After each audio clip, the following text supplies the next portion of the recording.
नमस्ते।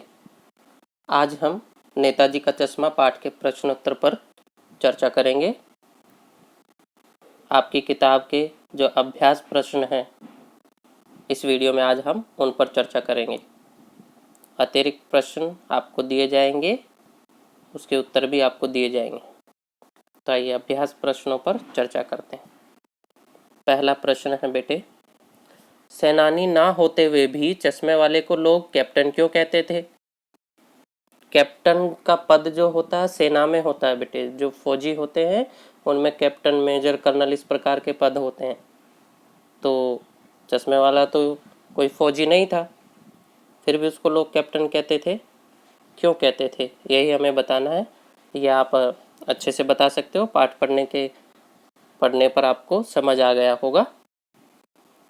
इसका उत्तर होगा, सेनानी ना होते हुए भी चश्मे वाले को लोग कैप्टन इसलिए कहते थे क्योंकि एक सैनिक की तरह ही उसके अंदर देशभक्ति की भावना कूट कूट कर भरी हुई थी और उसके मन में देश के महापुरुषों के प्रति आदर और सम्मान की भावना थी।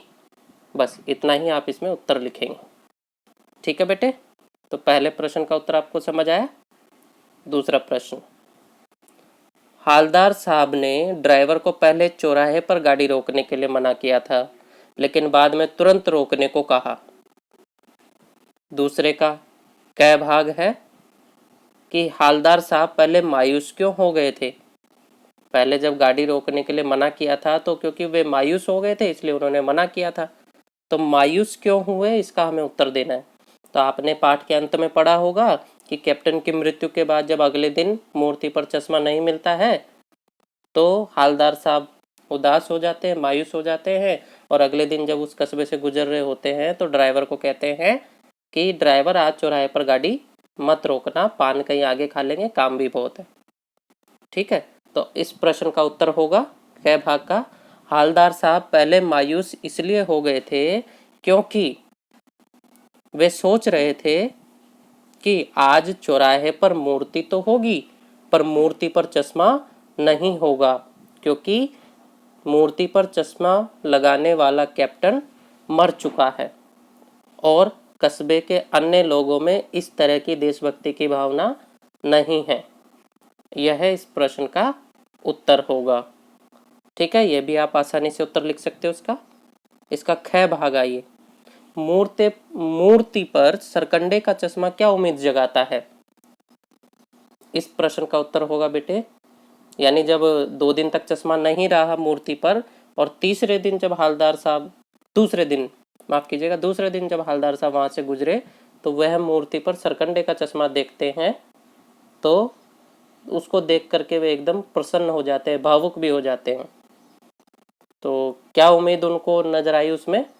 तो इस प्रश्न का हम उत्तर लिखेंगे बेटे, मूर्ति पर सरकंडे का चश्मा यह बतलाता है कि आज भी लोगों के अंदर देशभक्ति की भावना बची हुई है और देश की भावी पीढ़ी बच्चों में भी देश के महापुरुषों के प्रति सम्मान और आदर की भावना है।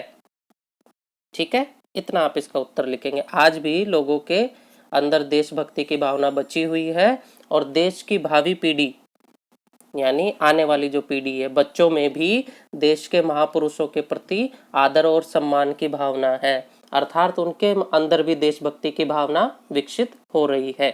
यह आप इस प्रश्न का उत्तर लिखेंगे। ठीक है बेटे, चलिए ग भाग पर आइए। ग भाग में लिखा है, प्रश्न पूछा है कि हालदार साहब इतनी सी बात पर भावुक क्यों हो उठे? कौन सी बात पर? वो सरकंडे का चश्मा देख करके वे भावुक क्यों हो उठे? हालदार साहब मूर्ति पर सरकंडे का चश्मा देखकर इसलिए भावुक हो उठे क्योंकि चश्मा नहीं मिलने पर उनके मन में एक निराशा घर कर गई थी कि अब इस कस्बे में देशभक्त कोई बचा ही नहीं है। ठीक है, तो आप इसका उत्तर लिखेंगे कि हालदार साहब के मन में जो निराशा घर कर गई थी वह निराशा आशा में बदल गई जब उन्होंने मूर्ति पर सरकंडे का चश्मा देखा। वे बहुत प्रसन्न हुए और यह जानकर और यह सोचकर भावुक हो गए कि देश की भावी पीढ़ी भी देशभक्ति के भाव को लिए हुए है। ठीक है बेटे, इस प्रश्न का उत्तर आप यह लिखेंगे। तो पहला दूसरा प्रश्न इस पर हमने चर्चा कर ली है। तीसरे प्रश्न पर आइए। इसमें आपको आशय बताना है, यानी क्या कहना चाह रहा है इसमें। बार बार सोचते क्या होगा उस कौम का जो अपने देश की खातिर घर गृहस्थी जवानी जिंदगी सब कुछ होम देने वालों पर भी हंसती है और अपने लिए बिकने के मौके ढूंढती है। यह बात हालदार साहब ने उस समय कही जब कैप्टन की मृत्यु हो जाती है और वे उदास हो जाते हैं। तब उन्होंने क्या कहा कि ऐसे ऐसे देश का क्या होगा जहां पर अपने देश के लिए मर मिटने वाले, यानी यहाँ आप सैनिकों की बात कर सकते हैं या जो भी देशभक्ति का कार्य करता है, कि यहाँ ऐसे देश का, उस देश का क्या होगा जहां पर देश पर मर मिटने वाले लोगों का सम्मान नहीं किया जाता बल्कि उनकी देशभक्ति का मजाक उड़ाया जाता है। और जो लोग मजाक उड़ाते हैं वे केवल स्वार्थी होती हैं, केवल और स्वार्थी होते हैं। वे केवल अपने और अपने ही हित के बारे में सोचते हैं। यह है हालदार साहब का कहने का आशय था। ठीक है बेटे, तीसरे प्रश्न का भी उत्तर समझ लिया हमने। चौथे प्रश्न पे आइए। पान वाले का एक रेखा चित्र प्रस्तुत कीजिए, अर्थात पान वाला कैसा आदमी था, कैसा दिखता था। तो यह पाठ में बखूबी से समझाया हुआ है। इसका उत्तर आप स्वयं अच्छे से लिख सकते हैं। क्या लिखेंगे आप इसमें? पहले तो बताएंगे कि पान वाला एक मोटा काला मोटा आदमी था। वह खुश मिजाज आदमी था। खुश मिजाज मतलब हमेशा हंसता रहता था, खुश रहता था। तोंद थिरकी से आप बता सकते हैं कि उसकी तोंद निकली हुई थी। ठीक है। और बार बार वो पान खाता था, इससे आप बता सकते हैं कि वह हमेशा पान खाता रहता था या बार बार पान खाता था। और अंत में बता सकते हैं पान खाने से उसके दांत काले पीले हो गए थे, यानी दांतों में कालापन जम गया था। तो आप इसका उत्तर लिखेंगे सही से कि पान वाला एक काला मोटा और खुश मिजाज आदमी था, उसकी तोंद निकली हुई थी, वह बार बार पान खाता था या हमेशा मुंह में पान रखता था और पान खाने के कारण उसके दांत काले पीले हो गए थे। यह पान वाले का रेखा चित्र, यह आप लिख सकते हैं बड़े आराम से। ठीक है बेटे, चलिए अगला प्रश्न। पांचवा प्रश्न, वो लंगड़ा क्या जाएगा फौज में, पागल है पागल। कैप्टन के प्रति पान वाले की इस टिप्पणी पर अपनी प्रतिक्रिया लिखिए। यानी पान वाले ने जब कैप्टन चश्मे वाले के बारे में ऐसा कहा तो हवलदार साहब की क्या प्रतिक्रिया रही, वो तो आपने पाठ में पढ़ा कि उसको अच्छा नहीं लगा। इसमें आपको अपनी प्रतिक्रिया लिखनी है, तो आप स्वयं को लिखना है। इसमें आप लिख सकते हैं कि पान वाले को कैप्टन का इस तरीके से मजाक नहीं उड़ाना चाहिए था, क्योंकि वह लंगड़ा यानी असहाय होने के बावजूद भी उसके मन में देशभक्तों के प्रति सम्मान था, आदर था, महापुरुषों के प्रति सम्मान और आदर था। और अपने सीमित संसाधनों में भी वह देश के प्रति अपना योगदान या देशभक्ति का भाव प्रदर्शित कर रहा था। ठीक है बेटे, यह 5 प्रश्न आपके अभ्यास प्रश्नों के हैं जिसका उत्तर आपको लिखना है। चलिए अब आ जाइए रचना और अभिव्यक्ति के प्रश्न। बच्चे पूछते हैं जो सर रचना और अभिव्यक्ति के प्रश्न भी करने के, बिल्कुल करने हैं बेटे।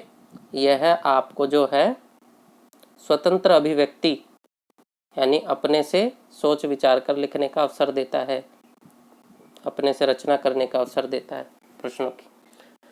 तो रचना और अभिव्यक्ति में छठा प्रश्न है। छठा प्रश्न है बेटा, क्या है कि निम्नलिखित वाक्य पात्रों की कौन कौन सी विशेषता की ओर संकेत करते हैं। तो ये जो वाक्य यहाँ दिए हुए हैं, जैसे क भाग में दिया हुआ है, इससे वो जो पात्र है उसकी क्या विशेषता, यानी हमें विशेषता बतानी है। पात्र कौन कौन से थे? 3 पात्र थे ना, हवलदार साहब, पान वाला और कैप्टन। तो उनकी विशेषता बतानी है। तो क भाग को पढ़िए। हालदार साहब हमेशा चौराहे पर रुकते और नेताजी को निहारते। निहारने का मतलब होता है गौर से देखना। तो यह क्या विशेषता बताता है हालदार साहब की? यह हालदार साहब के बारे में बताता है कि उनके अंदर भी देशभक्ति की प्रबल भावना थी और देश के वीर पुरुषों या महापुरुषों के प्रति उनके मन में आदर और सम्मान का भाव था। ठीक है, इतना आप लिखेंगे। हालदार साहब के मन में भी देशभक्ति की प्रबल भावना थी और देश के वीर सपूतों या महापुरुषों के प्रति उनके मन में आदर और सम्मान का भाव था। ये क्या प्रश्न का उत्तर हो गया? ख प्रश्न का उत्तर। पान वाला उदास हो गया। उसने पीछे मुड़कर पान का मुंह का पान नीचे थूका और सिर झुकाकर अपनी धोती के सिरे से आंखें पोंछता हुआ बोला, साहब कैप्टन मर गया। यह पान वाले के बारे में क्या बताता है? इस वाक्य से पता चलता है कि पान वाले के मन में भी कैप्टन के प्रति श्रद्धा थी, अर्थात कहीं ना कहीं पान वाला भी कैप्टन के उस देशभक्ति के कार्य को पसंद करता था। इसलिए उसकी मृत्यु पर वह दुखी हो गया, उदास हो गया। इससे हम यह भी कह सकते हैं कि पान वाले के अंदर भी देशभक्ति का भाव था। ठीक है बेटे, इतना इसका आप उत्तर लिखेंगे। गा प्रश्न का ग में लिखेंगे। प्रश्न पढ़ते हैं पहले। कैप्टन बार बार मूर्ति पर चश्मा लगा देता था। यह क्या विशेषता बताता है? यह तो पहले प्रश्न का जो उत्तर लिखा था उसी से मिलता जुलता आपको लिखना है। कैप्टन बार बार मूर्ति पर चश्मा इसलिए लगा देता था क्योंकि कैप्टन के मन में देश के वीर पुरुषों महापुरुषों के प्रति आदर और सम्मान की भावना थी। वह एक देशभक्त था और उसे नेताजी की मूर्ति बिना चश्मे के आहत यानी दुखी करती थी। उसे बहुत बुरा लगता था कि नेताजी की मूर्ति पर चश्मा नहीं है। इसलिए इस कमी को छुपाने के लिए वह बार बार मूर्ति पर चश्मा लगा देता था। ठीक है बेटे, यह है आप इस प्रश्न का उत्तर लिख सकते हैं। चलिए 7वें प्रश्न पे आइए। जब तक हालदार साहब ने कैप्टन को साक्षात मतलब सामने नहीं देखा था, तब तक उनके मानस पटल यानी उनके मन में उनका कौन सा चित्र उभर रहा होगा? कल्पना से लिखना है। यानी तो जब तक, अब जैसे सब लोग उसको कैप्टन कहते थे, तो इससे आप कल्पना करके लिख सकते हैं कि हालदार साहब क्या सोच रहे होंगे। हालदार साहब सोच रहे होंगे कि कैप्टन कहते हैं तो वह कोई फौजी आदमी होगा, और फौजी आदमी होगा तो वह शरीर में हट्टा कट्टा और मजबूत सुडौल शरीर का होगा। ठीक है, यह उनके मन में चित्र उभर रहा होगा। यह आप इसका उत्तर लिख सकते हैं कि वह कैप्टन कोई फौज का आदमी होगा और वह हट्टा कट्टा और सुडौल शरीर का व्यक्ति होगा। ठीक है, यह इस प्रश्न का आप उत्तर लिख सकते हैं। बाकी अपनी कल्पना से और भी आप लिखना चाहें वो लिख सकते हैं। 8वां प्रश्न। कस्बों, शहरों, महानगरों के चौराहों पर किसी न किसी क्षेत्र के प्रसिद्ध व्यक्ति की मूर्ति लगाने का प्रचलन सा हो गया है। ये तो आप भी देखते हैं, जैसे रेलवे स्टेशन, पार्क, चौराहे, बाजार, इन सब में क्या है, कोई ना कोई प्रसिद्ध व्यक्ति की मूर्ति स्थापित कर दी जाती है। तो ऐसी मूर्तियां स्थापित करने का क्या उद्देश्य है? पहला प्रश्न है कि इस तरह की मूर्ति लगाने का क्या उद्देश्य है? तो इस तरह की मूर्ति लगाने का उद्देश्य पहला आप लिख सकते हैं कि उस प्रसिद्ध व्यक्ति को आदर और सम्मान देना। दूसरा लिख सकते हैं कि उसके व्यक्तित्व और उसके गुणों से प्रेरणा, लोगों को प्रेरणा देने के लिए, या लोग उस मूर्ति को देखकर उसके व्यक्तित्व और गुणों से प्रेरणा लें। ठीक है, पहला तो आप लिखेंगे उस वीर महापुरुष को आदर और सम्मान दे। दूसरा, उस वीर समाज के लोग उस वीर महापुरुष के व्यक्तित्व और गुणों से प्रेरणा ले सके। तीसरा, मूर्ति को देखकर उनके मन में उस जिसकी मूर्ति है उस महापुरुष की याद या उसके योगदान की याद हमेशा रहे। 3 आप इसमें लिख सकते हैं, और भी लिख सकते हैं जो आपको समझ आए। ख भाग। आप अपने इलाके के चौराहे पर किस व्यक्ति की मूर्ति स्थापित करवाना चाहेंगे और क्यों? तो यह है आपकी अभिव्यक्ति का प्रश्न है। वैसे तो सारे ही अभिव्यक्ति के प्रश्न हैं, लेकिन यह पूर्ण रूप से आपकी अभिव्यक्ति का प्रश्न है। आप जिसकी भी मूर्ति स्थापित करवाना चाहते हैं वो लिख सकते हैं, और क्यों वो कारण भी आप लिख सकते हैं। ग भाग में आइए, उस मूर्ति के प्रति आपके एवं दूसरे लोगों के क्या उत्तरदायित्व होने चाहिए। यानी जो चौराहे पे या जहां भी आप मूर्ति स्थापित करवाना चाहते हैं, उस मूर्ति के प्रति फिर आपका क्या उत्तरदायित्व है। तो आपका उत्तरदायित्व पहला तो है कि उस मूर्ति के प्रति, यानी जिसकी मूर्ति है उसके प्रति आदर और सम्मान का भाव रखना, पहला। दूसरा आप लिख सकते हैं कि मूर्ति का रख रखाव करना, ठीक है, मूर्ति का रख रखाव करना। तीसरा, मूर्ति की साफ सफाई, ये लिख सकते हो आप, मूर्ति की साफ सफाई या मूर्ति की साफ सफाई का ध्यान रखना या उसको साफ करना, ठीक है। 3 और भी आप अपनी अभिव्यक्ति से जो जो उत्तरदायित्व समझते हो वो लिख सकते हैं, ठीक है बेटे। चलिए 9वें प्रश्न पर आइए। सीमा पर तैनात फौजी ही देश प्रेम का परिचय नहीं देते। हम सभी अपने दैनिक कार्यों में किसी न किसी रूप में देश प्रेम प्रकट करते हैं। सही बात है, हमने पढ़ा है। जैसे कैसे प्रकट करते हैं, सार्वजनिक संपत्ति को नुकसान ना पहुंचाकर, पर्यावरण संरक्षण, पर्यावरण का संरक्षण, जैसे पेड़ नहीं काट करके, है पोल्यूशन प्रदूषण नहीं करके, ये पर्यावरण संरक्षण हो गया। तो ये सब करके हम भी देशभक्ति में या देश प्रेम में अपना योगदान दे सकते हैं। अपने जीवन जगत से जुड़े किसी ऐसे और कार्यों का उल्लेख कीजिए और उन पर अमल भी कीजिए। यह प्रश्न आपकी अभिव्यक्ति का है। आपको अपने जीवन से जो है आप इसको कॉपी में करना चाहें कर सकते हैं, छोड़ना चाहें छोड़ सकते हैं, लेकिन आपकी अभिव्यक्ति के लिए यह अच्छा प्रश्न है। 10वें प्रश्न पे आइए। निम्नलिखित पंक्तियों में स्थानीय बोलियों का प्रभाव स्पष्ट दिखाई देता है। आप इन पंक्तियों को मानक हिंदी में लिखिए। देखिए, कहानी में पात्र के अनुसार उसकी भाषा का प्रयोग किया गया है। तो पान वाला क्योंकि कस्बे का आदमी है, वह कम पढ़ा लिखा, और स्थानीय बोली बोलने वाला आदमी है, तो उसी प्रकार की भाषा का इस्तेमाल किया है। जैसे पहले में है, कोई गिराक आ गया समझो, गिराक लिखा ना, तो इसी को आपको मानक भाषा में लिखना है ग्राहक, ठीक है। तो कोई ग्राहक आ गया, मान लो कोई ग्राहक आ गया, उसको चौड़े चौखट चाहिए, यानी उसे चौड़े चौखट का चश्मा, चौड़े चौखट चाहिए। तो कैप्टन किधर से, इस किधर से को आप लिखे किधर, किधर से लाएगा, यानी तो कैप्टन कहाँ किधर से लाएगा। तो उसको मूर्ति वाला दे दिया, तो उसे मूर्ति वाला दे दिया। और उधर, उधर की जगह आप लिखें उधर, उधर दूसरा बिठा दिया, बिठा दिया मतलब उधर दूसरा लगा दिया, ठीक है। यह मानक हिंदी में आप इसको लिखेंगे। 11वें प्रश्न पे आइए। भाई खूब क्या आइडिया है, इस वाक्य को ध्यान में रखते हुए बताइए कि एक भाषा में दूसरी भाषा के शब्दों के आने से क्या लाभ होते हैं। ये आइडिया जो शब्द है, ये अंग्रेजी का शब्द है ना, इसी को आधार बनाकर यहाँ पर प्रश्न पूछा जा रहा है कि ये एक भाषा में जब दूसरी भाषा के शब्द आते हैं तो उससे क्या लाभ होता है, ठीक है। तो इससे होता है बेटे, एक तो शब्द भंडार, भाषा के शब्द भंडार में वृद्धि होती है, ठीक है।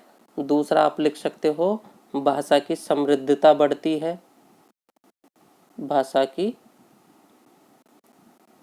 समृद्धता बढ़ती है। और तीसरा आप लिख सकते हो, भाषा रुचिकर हो जाती है, रुचिकर हो जाती है, ठीक है ना। उस भाषा के शब्द भंडार में वृद्धि होती है, भाषा की समृद्धता बढ़ती है, भाषा रुचिकर हो जाती है, और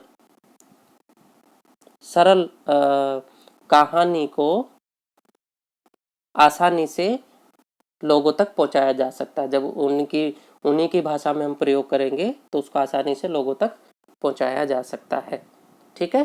तो यह आप इसमें लिख सकते हैं, यह पॉइंट, ठीक है बेटे, यह बिंदु आप इसमें लिख सकते हैं। तो यह 11 प्रश्न तक हमने चर्चा कर ली है। अब ये जो है भाषा अध्ययन, इसमें एक तो निपात है और नीचे कर्मवाच्य भाववाच्य। तो कर्मवाच्य और भाववाच्य बेटे आप छोड़ देंगे, अभी नहीं करेंगे, क्योंकि यह आपके व्याकरण के पाठ्यक्रम में भी है। तो जब आपको व्याकरण करवाया जाएगा तो आपको कर्मवाच्य और भाववाच्य समझ आ जाएगा, उसके बाद आप इनको हल करेंगे। ठीक है, निपात का आपको बता देते हैं।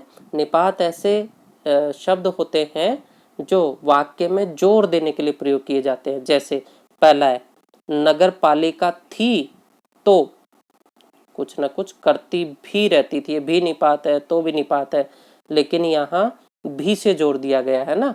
नगर पालिका थी तो कुछ ना कुछ करती भी रहती थी।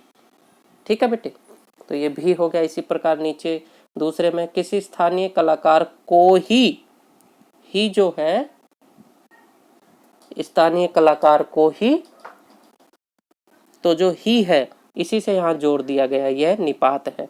तो यह आप करना चाहे कर सकते हैं, नए वाक्य बना लेंगे इन निपातों को छाटकर। ठीक है बेटे, तो इस प्रकार हमने नेताजी के चश्मा पाठ के प्रश्न उत्तरों पर चर्चा कर ली है। अब इसको आप अपनी कॉपी में कर लेंगे, यह कार्य पूर्ण कर लेंगे। धन्यवाद।